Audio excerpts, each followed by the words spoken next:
Hello friends, Carlos Cruz here with Austin 101 Realty and the Cruz Home Group. And this video, hopefully it won't be too long, but today I want to take a few minutes to talk about all the news that you probably heard about the lawsuits against the National Association of Realtors and some of the other brokerages like RE/MAX and Keller Williams and a few other brokerages. So this lawsuit was finalized last week, October 31st. And the lawsuit was basically these sellers going against the National Association of Realtors with the idea that the commissions are fixed and that why, there's this monopoly on the commissions and why they have to pay the buyer agent representation, the buyer to be represented by a buyer agent. That was basically the essence of the lawsuit. And I got mixed opinions on this, right? I do agree. So you're the seller. What would you pay a buyer agent to basically negotiate against you? That kind of makes sense, right? But the way that there's so much more going on besides that. So the problem here is that these agents, the listing agents, a lot of them, they're not really explaining how the commissions are really being distributed. So basically this is a lawsuit that happened in Kansas City, in Missouri. It's not here in Texas yet, and that's why I'm saying it's gonna take some time for this to really play out and see what happens. But things are gonna change for sure. Again, going back to the point of explaining to your customer, your client, explaining how the commissions are play out is really important. The listing agent gets a signed representation agreement from the seller saying, hey, I'm gonna charge this amount. And now let me be 100% clear here. Everything is negotiable. Nothing is fixed in real estate. The listing agent negotiated with the seller a percentage of the sale. That was a negotiation. There was nothing fixed. We're not fixating anything on real estate. There's been cases where I get 7% commission. There's cases where I get 5% commissions. Other times, I get 6% commissions. So the commissions vary depending on the service, the quality of service and the level of service that I'm providing, right? Sometimes I do have to do a lot more to sell a property. Sometimes I do less. So it really depends. Everything is negotiable. It depends on a repeated client, right? If you're a repeated client of mine, I might sell your next investment home for less money because we've done multiple deals. Or if you're a friend of mine, I might do it for less. It really doesn't matter. Everything is negotiable in real estate. And that's what I want to make clear. The idea of this lawsuit was basically the following, that why does the seller have to pay the buyer agent commission? In reality, who you're paying as a seller, you're paying the listing agent the commission. The listing agent then shares the commission to the buyer agent. It's the listing agent who chooses to share a specific amount. Most of the time it's 50-50, 50%, right? So let's just play with numbers here. Again, everything is negotiable. Let's just play with numbers here. In this example, let's say the listing agent is getting 6% of the sale. That listing agent chooses to share 3% of the sale, or the percentage of the sales price to the buyer agent. Why do we do that, right? Why do we share that commission? In Austin, there's over 20,000 agents in Austin. The likelihood and the chances of you or me as a listing agent finding the buyer is very slim compared to the possibilities, the chances that a buyer, so one of the 20,000 other agents, for them to bring the buyer, a qualified buyer, that's willing to submit an offer on my listing. The likelihood of that is much greater if I offer a commission to the buyer agent, right? That way they can actually bring in a buyer and I can actually sell the house that I'm trying to sell. That's my job, right? To sell the house. I think it's really benefiting the seller more by sharing this commission with the buyer agent. What's gonna happen if you, the seller, do not wanna share the commission with the buyer agent? Okay, fine. Don't share the commission. So I'm gonna get paid, right? Because I represent you and I'm doing everything possible. I'm doing open houses, I'm doing follow-up calls, I'm calling leads, I'm calling past clients, I'm calling people, right? To try to bring you a buyer. I do door knocking around the neighborhood to see if they know any buyers that might wanna move into the neighborhood. So those are the values that I'm bringing into the seller. But I'm not sharing a commission with any buyer. Now, what's gonna happen on the other side of the coin, right? The buyer. Most of the buyers right now, they're having a really hard time getting into a house. Right now, they have to come up with money for the down payment. They have to come up with money for the closing costs. And now on top of that, now you have to pay for your own representation. Are you gonna pay $12,000, $10,000, $12,000, $15,000, $20,000 for somebody to represent you as a buyer? Chances are really low that you're gonna have that extra income, that extra money to really pay for that representation. It's a lot of money that you have to bring to the table. That's why a lot of my buyers are, some of my buyers, they ask for down payment assistance because they don't even have that money, because on top of the down payment, you have the closing costs. That's why a lot of the buyers are going with new construction as well, because the builder is offering to pay for the closing costs. And then you ask for the down payment assistance. I had buyers get into a house with $1,000, which was just the earnest money, the deposit on a new construction. They went with the new construction, the new build. I'm going off topic here, but just want to clarify this, that there are cases when buyers get into a house with very little money, right? But they do it that way, they choose that way because that's pretty much the only way they can do it. They get into a new construction, they get their closing costs paid off by the seller, which is the builder, and then they're also asking, for the down payment assistance, the state assistant. There's many programs. One of them is called TSHAC. So they help you with the down payment. Now, imagine this, on top of that, having to pay $12,000 for somebody to represent you, to have the buyer agent representation. Most of the time, this is probably not going to happen, okay? The buyer is probably not going to be willing to pay that extra commission. So something on the commissions is going to have to change. A lot of people are saying that buyer agent representation is going to go away.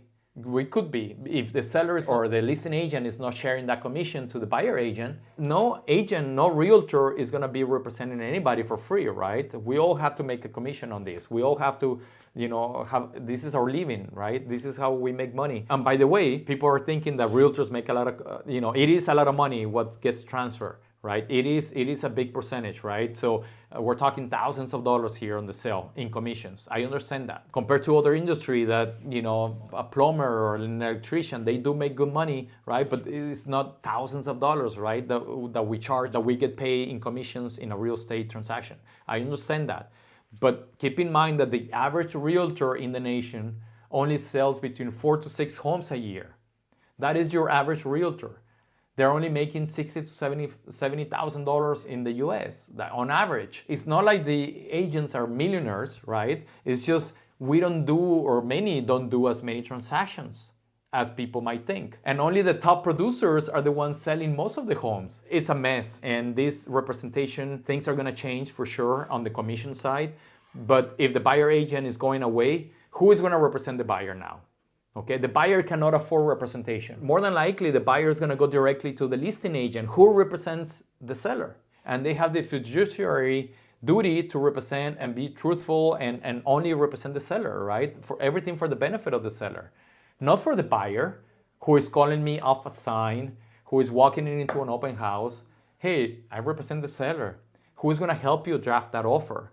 Who's going to tell you about inspections? Who's going to tell you about buy down rates? Who's going to tell you about, do the final walkthrough before closing to make sure that the house is still in good standing, before you go to closing? Who's going to represent you throughout the whole transaction, right? Who's going to refer you to that lender that can do, those special programs that you might need? That buyer is really going to be affected in this. And at the same time, the seller is going to be affected in this. Why? Because now there's no agents that are bringing in the buyers and you want to sell the house. That's the overall goal here, right? You want to sell the house.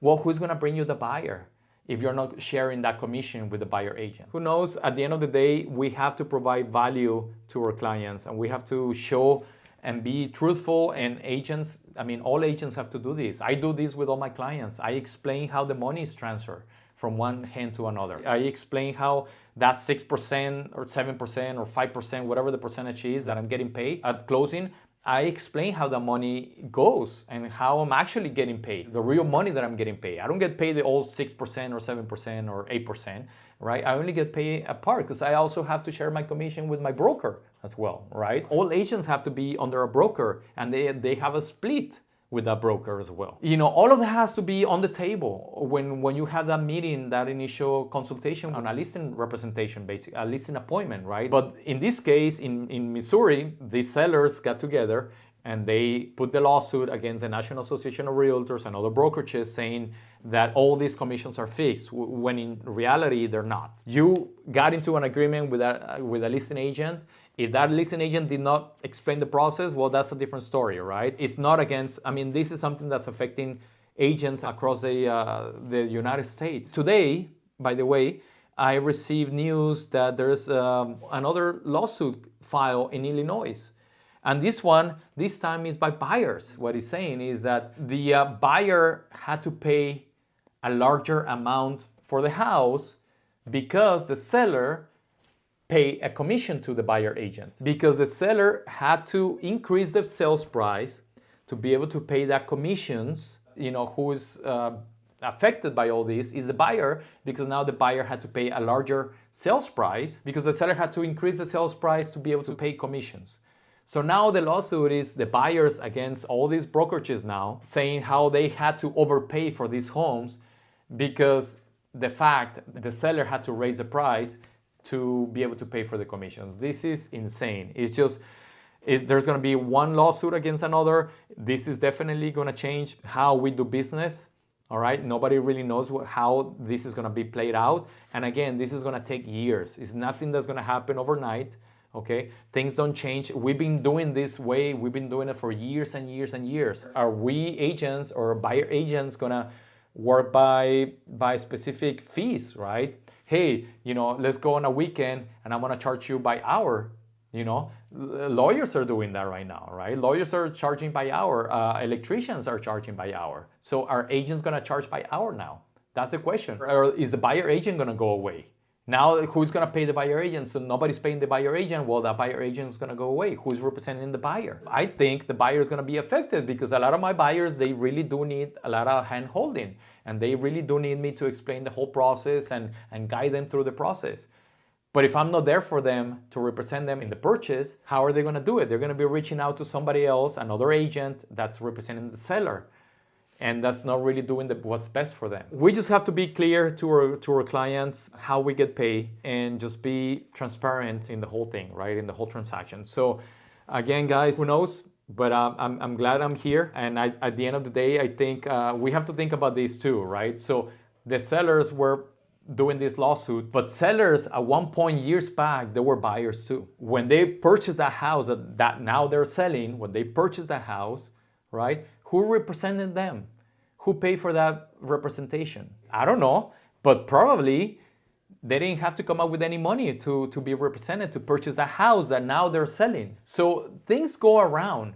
I mean, one day you as a buyer, you take the benefit of being represented and don't have to pay for any of that commissions, right? To pay your buyer agent, right? But then when you come back and sell it, right, now you have to pay for that commission that you didn't pay years back, right? But now you have a lot of equity in the house. There's a lot of money proceeds that are coming your way because thankfully, you had an agent that helped you get into the game. Remember, time in the market is what's the key here. The longer that you're in real estate, the more money you're going to make at the end of the day, right?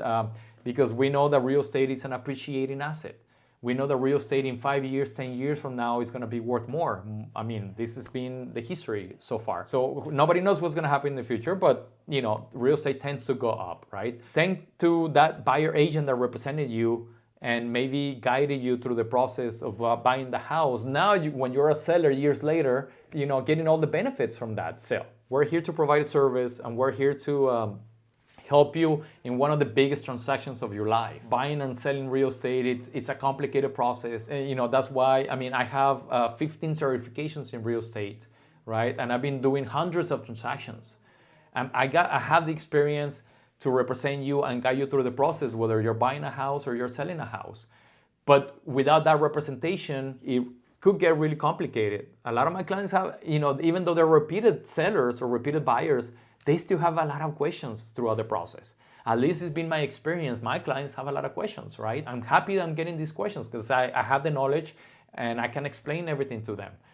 But these lawsuits are changing the game and we don't know how things are going to be, in the future. But just make sure that you're represented by somebody that knows, the process and can really guide you through the process. But nobody really knows what's going to happen. That buyer agent might not be here, in years to come. So who knows? But anyways, thank you for your time. If you have any questions, I'm Carlos Cruz with Austin 101 Realty at the Cruz Home Group, and I'll be happy to represent you whether you're selling or buying a house. Thank you so much.